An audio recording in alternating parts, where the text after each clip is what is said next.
Hazrat Umar and the Lamp of Justice, an Islamic Urdu story.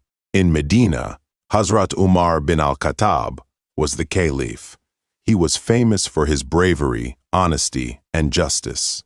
He would walk around the streets of the city in disguise at night so that he could know the conditions of the people and solve their problems.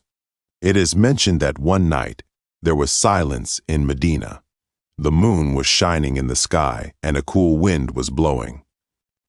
Hazrat Umar went out of the city with his servant Aslam. While walking, they reached a place where a tent was pitched. The sound of children crying could be heard from inside the tent. Hazrat Umar stopped. He said to the servant, "Let's see why these children are crying."